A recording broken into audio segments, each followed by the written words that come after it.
بسم الله الرحمن الرحيم পরম করুণাময় ও অসীম দয়ালু আল্লাহর নামে শুরু।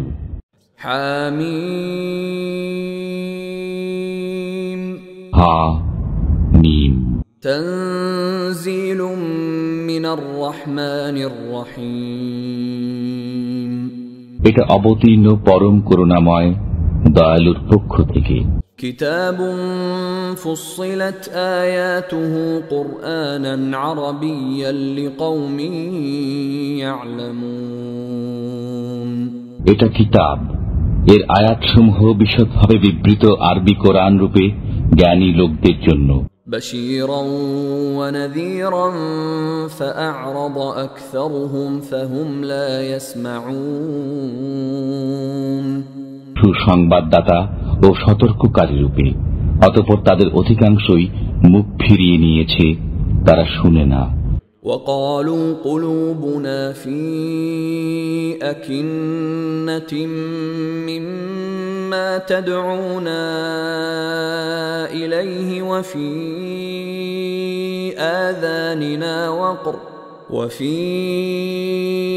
آذاننا وقر ومن بيننا وبينك حجاب فاعمل إننا عاملون তারা বলে, আপনি যে বিষয়ের দিকে আমাদেরকে দাওয়াত দেন সে বিষয়ে আমাদের অন্তর আবরণে আবৃত, আমাদের কর্ণে আছে বোঝা এবং আমাদের ও আপনার মাঝখানে আছে অন্তরাল।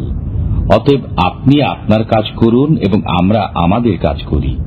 قل إنما أنا بشر مثلكم يوحى إلي أنما إلهكم إله واحد فاستقيموا إليه واستغفروه وويل للمشركين বলুন, আমিও তোমাদের মতোই মানুষ। আমার প্রতি ওহী আসে যে তোমাদের মাবুদ একমাত্র মাবুদ, অতএব তাঁর দিকেই সোজা হয়ে থাকো এবং তাঁর কাছে ক্ষমা প্রার্থনা করো, আর মুশরিকদের জন্য রয়েছে দুর্ভোগ। الذين لا يؤتون الزكاة وهم بالآخرة هم كافرون যারা যাকাত দেয় না এবং পরকালকে অস্বীকার করে। إن الذين آمنوا وعملوا الصالحات لهم أجر غير ممنون নিশ্চয়ই যারা বিশ্বাস স্থাপন করে ও সৎকর্ম করে তাদের জন্য রয়েছে অফুরন্ত পুরস্কার। قل أئنكم لتكفرون بالذي خلق الأرض في يومين وتجعلون له أندادا ذلك رب العالمين বলুন, তোমরা কি সেই সত্তাকে অস্বীকার করো যিনি পৃথিবী সৃষ্টি করেছেন দুদিনে, এবং তোমরা কি তার সমকক্ষ স্থির করো? তিনি তো সমগ্র বিশ্বের পালনকর্তা। وجعل فيها رواسي من فوقها وبارك فيها وقدر فيها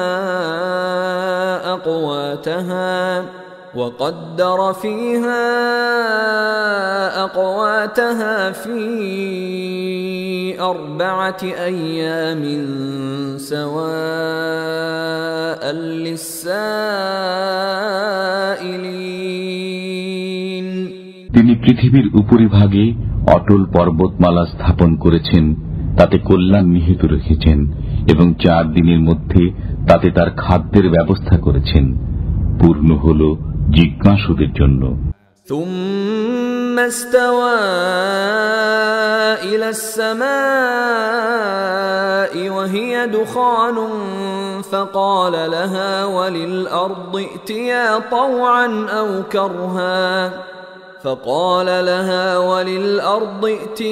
طوعا أو كرها قالتا أتينا طائعين অতঃপর তিনি আকাশের দিকে মনোযোগ দিলেন যা ছিল ধূম্রকুঞ্জ। অতঃপর তিনি তাকে ও পৃথিবীকে বললেন, তোমরা উভয়ে আসো, ইচ্ছায় অথবা অনিচ্ছায়। তারা বলল, আমরা স্বেচ্ছায় আসলাম। فقضاهن 7 سماوات في يومين وأوحى في كل سماء أمرها وزينا السماء الدنيا بمصابيح وحفظا ذلك تقدير العزيز العليم। অতঃপর তিনি আকাশমণ্ডলীকে দুদিনে সপ্ত আকাশ করে দিলেন এবং প্রত্যেক আকাশে তার আদেশ প্রেরণ করলেন। আমি নিকটবর্তী আকাশকে প্রদীপমালা দ্বারা সুশোভিত ও সংরক্ষিত করেছি। এটা পরাক্রমশালী সর্বজ্ঞ আল্লাহর ব্যবস্থাপনা। فإن أعرضوا فقل أنذرتكم صاعقة مثل صاعقة عاد وثمود। অতঃপর যদি তারা মুখ ফিরিয়ে নেয় তবে বলুন, আমি তোমাদেরকে সতর্ক করলাম এক কঠোর আযাব সম্পর্কে, আদ ও সামুদের আযাবের মতো। إذ جاءتهم الرسل من بين أيديهم ومن خلفهم ألا تعبدوا إلا الله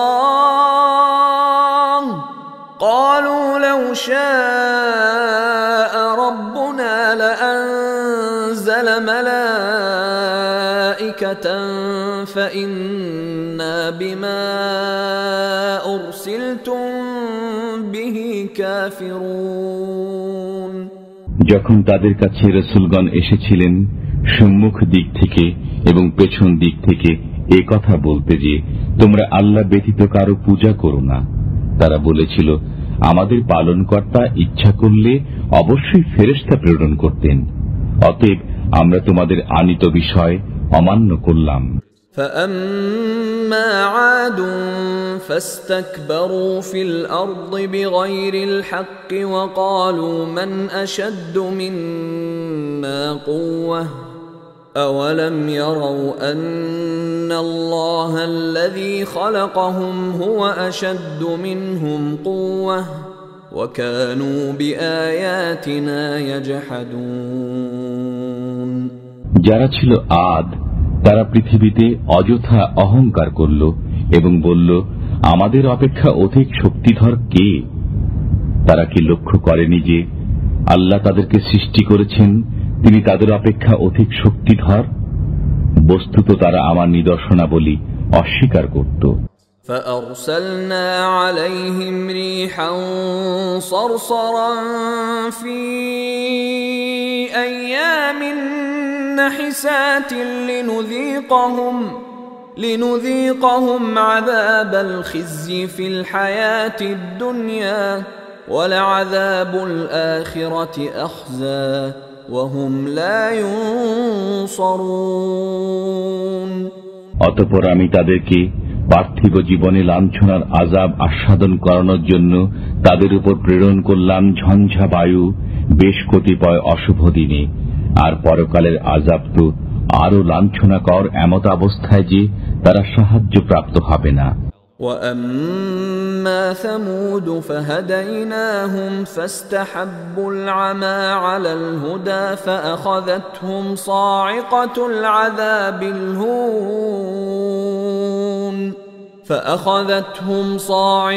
العذاب الهون بما كانوا يكسبون। আর যারা সামুদ, আমি তাদেরকে পথ প্রদর্শন করেছিলাম, অতঃপর তারা সৎ পথের পরিবর্তে অন্ধ থাকাই পছন্দ করল। অতঃপর তাদের কৃতকর্মের কারণে তাদেরকে অবমাননাকর আযাবের বিপদ এসে ধৃত করল। وَنَجَّيْنَا الَّذِينَ آمَنُوا وَكَانُوا يَتَّقُونَ। যারা বিশ্বাস স্থাপন করেছিল ও সাবধানে চলত, আমি তাদেরকে উদ্ধার করলাম।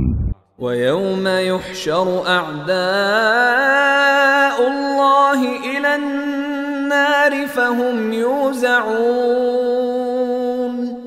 যেদিন আল্লাহর শত্রুদেরকে একত্র করা হবে حتى إذا ما جاءوها شهد عليهم سمعهم وأبصارهم وجلودهم بما كانوا يعملون তারা যখন জাহান্নামের কাছে পৌঁছবে তখন তাদের কান, চক্ষু ও ত্বক তাদের কর্ম সম্পর্কে সাক্ষ্য দেবে। وقالوا لجلودهم لم شهدتم علينا قالوا أنطقنا الله الذي أنطق كل شيء وهو خلقكم أول مرة وإليه ترجعون তারা তাদের ত্বককে বলবে, তোমরা আমাদের বিপক্ষে সাক্ষ্য দিলে কেন? তারা বলবে যে আল্লাহ সবকিছুকে বাকশক্তি দিয়েছেন, তিনি আমাদেরকেও বাকশক্তি দিয়েছেন। তিনি তোমাদেরকে প্রথমবার সৃষ্টি করেছেন এবং তোমরা তাঁরই দিকে প্রত্যাবর্তিত হবে।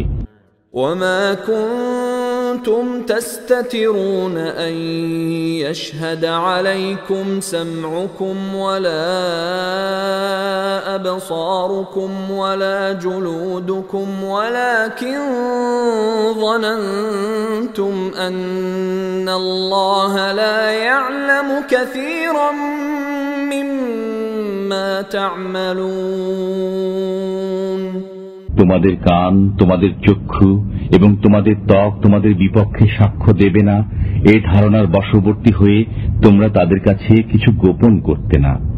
তবে তোমাদের ধারণা ছিল যে তোমরা যা করো তার অনেক কিছুই আল্লাহ জানেন না। وذلكم ظنكم الذي ظننتم بربكم أرداكم فأصبحتم من الخاسرين তোমাদের পালনকর্তা সম্বন্ধে তোমাদের এ ধারণাই তোমাদেরকে ধ্বংস করেছে, ফলে তোমরা ক্ষতিগ্রস্তদের অন্তর্ভুক্ত হয়ে গেছ। فإن يصبروا فالنار مثوى لهم وإن يستعتبوا فما هم من المعتبين অতঃপর যদি তারা সবর করে তবুও জাহান্নামই তাদের আবাসস্থল, আর যদি তারা ওজর খাহি করে তবে তাদের ওজর কবুল করা হবে না। وقيضنا لهم قرناء فزينوا لهم ما بين أيديهم وما خلفهم وحق عليهم القول في أمم قد خلت من قبلهم من الجن والإنس إنهم كانوا خاسرين আমি তাদের পেছনে সঙ্গী লাগিয়ে দিয়েছিলাম, অতঃপর সঙ্গীরা তাদের অগ্রপশ্চাতের আমল তাদের দৃষ্টিতে শোভনীয় করে দিয়েছিল। তাদের ব্যাপারেও শাস্তির আদেশ বাস্তবায়িত হল, যা বাস্তবায়িত হয়েছিল তাদের পূর্ববর্তী জিন ও মানুষের ব্যাপারে। নিশ্চয়ই তারা ক্ষতিগ্রস্ত। وقال الذين كفروا لا تسمعوا لهذا القرآن والغوا فيه لعلكم تغلبون আর কাফিররা বলে, তোমরা এ কোরআন শ্রবণ করো না এবং এর আবৃত্তিতে হট্টগোল সৃষ্টি করো, যাতে তোমরা জয়ী হও। فلنذيقن الذين كفروا عذابا شديدا ولنجزينهم أسوأ الذي كانوا يعملون আমি অবশ্যই কাফিরদেরকে কঠিন আযাব আস্বাদন করাবো এবং আমি অবশ্যই তাদেরকে তাদের মন্দ ও হীন কাজের প্রতিফল দেব। ذلك جزاء أعداء الله النار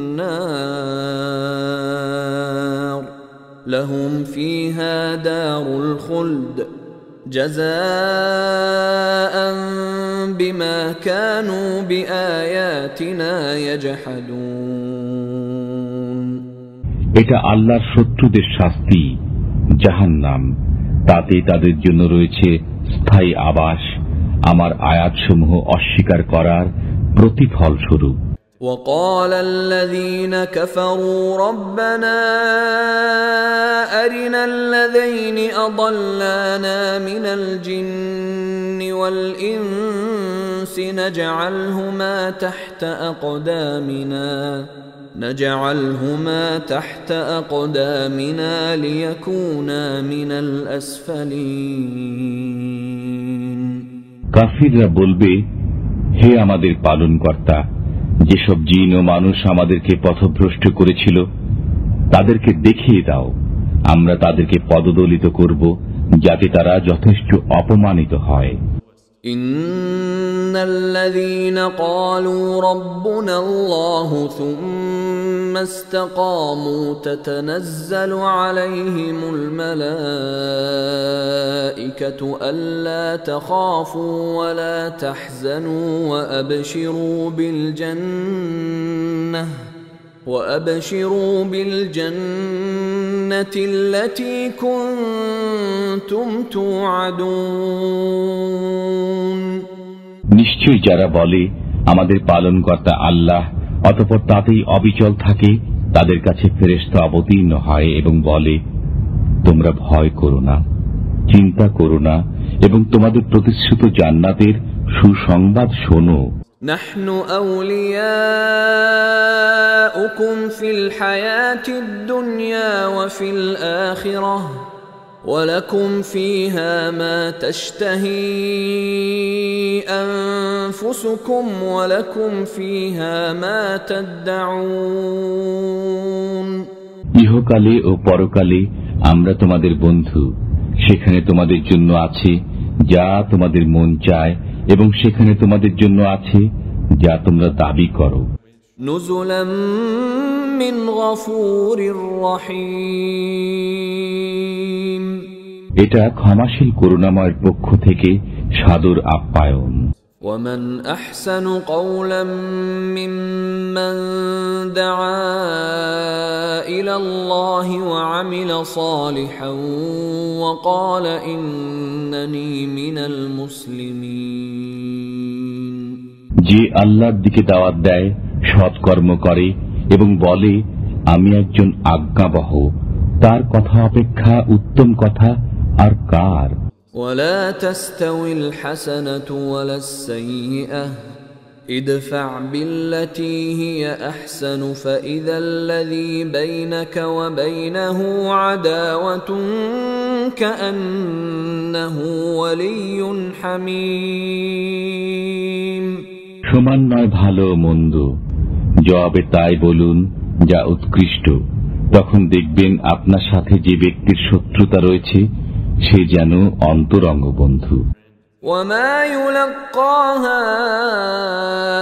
ইল্লাল্লাযীনা সাবারু ওয়ামা ইউলাক্কাহা ইল্লা যু হাযযিন আযীম। এই চরিত্র তারাই লাভ করে যারা সবর করে, এবং এই চরিত্রের অধিকারী তারাই হয় যারা অত্যন্ত ভাগ্যবান। وَإِمَّا يَنزَغَنَّكَ مِنَ الشَّيْطَانِ نَزْغٌ فَاسْتَعِذْ بِاللَّهِ إِنَّهُ هُوَ السَّمِيعُ الْعَلِيمُ। যদি শয়তানের পক্ষ থেকে আপনি কিছু কুমন্ত্রণা অনুভব করেন, তবে আল্লাহর শরণাপন্ন হন, নিশ্চয়ই তিনি সর্বশ্রোতা, সর্বজ্ঞ। وَمِنْ آيَاتِهِ اللَّيْلُ وَالنَّهَارُ وَالشَّمْسُ وَالْقَمَرُ لَا تَسْجُدُوا لِلشَّمْسِ وَلَا لِلْقَمَرِ وَاسْجُدُوا لِلَّهِ الَّذِي خَلَقَهُنَّ إِن كُنتُمْ إِيَّاهُ تَعْبُدُونَ।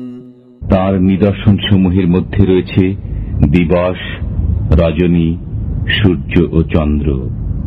তোমরা সূর্যকে সিজদা করো না, চন্দ্রকেও না, আল্লাহকে সিজদা করো যিনি এগুলো সৃষ্টি করেছেন, যদি তোমরা নিষ্ঠার সাথে শুধুমাত্র তাঁরই ইবাদত করো। فإن استكبروا فالذين عند ربك يسبحون له بالليل والنهار وهم لا يسأمون। অতঃপর তারা যদি অহংকার করে তবে যারা আপনার পালনকর্তার কাছে আছে তারা দিবারাত্রি তার পবিত্রতা ঘোষণা করে এবং তারা ক্লান্ত হয় না। ومن آياته أنك ترى الأرض خاشعة فإذا أنزلنا عليها الماء اهتزت وربت إن الذي أحياها لمحيي الموتى إنه على كل شيء قدير। তার এক নিদর্শন এই যে তুমি ভূমিকে দেখবে অনুর্বর পড়ে আছে, অতঃপর আমি যখন তার উপর বৃষ্টি বর্ষণ করি তখন সে শস্য শ্যামল ও স্ফীত হয়। নিশ্চয়ই যিনি একে জীবিত করেন তিনি জীবিত করবেন মৃতদেরকেও, নিশ্চয়ই তিনি সবকিছু করতে সক্ষম। ইন্নাল্লাযীনা ইউলহিদুনা ফী আয়াতিনা লা ইয়াখফাউনা আলাইনা আফামান ইউলকা ফিন-নারি খায়রুন আম্মান ইয়াতি আমিনান ইয়াওমাল কিয়ামাহ اعملوا ما شئتم إنه بما تعملون بصير। নিশ্চয়ই যারা আমার আয়াতসমূহের ব্যাপারে বক্রতা অবলম্বন করে তারা আমার কাছে গোপন নয়। যে ব্যক্তি জাহান্নামে নিক্ষিপ্ত হবে সে শ্রেষ্ঠ না যে কিয়ামতের দিন নিরাপদে আসবে? তোমরা যা ইচ্ছা করো, নিশ্চয়ই তিনি দেখেন যা তোমরা করো। ইন্নাল্লাযীনা কাফারু বিয-যিকরি লাম্মা জাআহুম ওয়া ইন্নাহু লাকিতাবুন আযীজ। নিশ্চয়ই যারা কোরআন আসার পর তার অস্বীকার করে তাদের মধ্যে চিন্তা ভাবনার অভাব রয়েছে। এটা অবশ্যই এক সম্মানিত গ্রন্থ। লা ইয়াতিহিল বাতিলু মিন বাইনি ইয়াদাইহি ওয়ালা মিন খালফিহি তানযীলুম মিন হাকীমিন হামিদ। এতে মিথ্যার প্রভাব নেই, সামনের দিক থেকেও নেই এবং পেছন দিক থেকেও নেই। এটা প্রজ্ঞাময় প্রশংসিত আল্লাহর পক্ষ থেকে অবতীর্ণ। মা ইউকালু লাকা ইল্লা মা ক্বাদ ক্বিলা লির-রুসুলি মিন ক্বাবলিক ইন্না রাব্বাকা লাযু মাগফিরাতিন ওয়া যু ইকাবিন আলীম। আপনাকে তো তাই বলা হয় যা বলা হতো পূর্ববর্তী রাসূলগণকে। নিশ্চয়ই আপনার পালনকর্তার কাছে রয়েছে ক্ষমা এবং রয়েছে যন্ত্রণাদায়ক শাস্তি। ওয়ালাউ জাআলনাহু কুরআনান আ'জামিয়্যান লাকালু লাউলা ফুসসিলাত আয়াতুহু আ'জামিয়্যুন ওয়া আরাবিয়্যুন قل هو للذين آمنوا هدى وشفاء والذين لا يؤمنون في آذانهم وقر وهو عليهم عمى أولئك ينادون من مكان بعيد। আমি যদি একে অনারব ভাষায় কোরআন করতাম তবে অবশ্যই তারা বলতো এর আয়াতসমূহ পরিষ্কার ভাষায় বিবৃত হয়নি কেন? কি আশ্চর্য যে কিতাব অনারব ভাষার আর রাসূল আরবি ভাষী। বলুন, এটা বিশ্বাসীদের জন্য হেদায়েত ও রোগের প্রতিকার। যারা মুমিন নয় তাদের কানে আছে ছিপি আর কোরআন তাদের জন্য অন্ধত্ব। তাদেরকে যেন দূরবর্তী স্থান থেকে আহ্বান করা হয়। وَلَقَدْ آتَيْنَا مُوسَى الْكِتَابَ فَاخْتُلِفَ فِيهِ وَلَوْلَا كَلِمَةٌ سبقت من ربك لقضي بينهم وإنهم لفي شك منه مريب। আমি মুসাকে কিতাব দিয়েছিলাম, অতঃপর তাতে মতভেদ সৃষ্টি হয়। আপনার পালনকর্তার পক্ষ থেকে পূর্ব সিদ্ধান্ত না থাকলে তাদের মধ্যে ফয়সালা হয়ে যেত। তারা কোরআন সম্বন্ধে এক অস্বস্তিকর সন্দেহে লিপ্ত। من عمل صالحا فلنفسه ومن أساء فعليها وما ربك بظلام للعبيد। যে সৎকর্ম করে সে নিজের উপকারের জন্যই করে, আর যে অসৎ কর্ম করে তা তার উপরই বর্তাবে। আপনার পালনকর্তা বান্দাদের প্রতি মোটেই জুলুম করেন না। إليه يرد علم الساعة وما تخرج من ثمرات من أكمامها وما تحمل من أنثى ولا تضع إلا بعلمه ويوم يناديهم أين شركائي قالوا آذناك ما منا من شهيد। কিয়ামতের জ্ঞান একমাত্র তাঁরই জানা। তার জ্ঞানের বাইরে কোনো ফল আবরণ মুক্ত হয় না এবং কোনো নারী গর্ভধারণ ও সন্তান প্রসব করে না। যেদিন আল্লাহ তাদেরকে ডেকে বলবেন, আমার শরীকরা কোথায়? সেদিন তারা বলবে, আমরা আপনাকে বলে দিয়েছি যে আমাদের কেউ এটা স্বীকার করে না। وضل عنهم ما كانوا يدعون من قبل وظنوا ما لهم من محيص। পূর্বে তারা যাদের পূজা করত তারা উধাও হয়ে যাবে এবং তারা বুঝে নেবে যে তাদের কোনো নিষ্কৃতি নেই। لا يسأم الإنسان من دعاء الخير وإن مسه الشر فيئوس قنوط।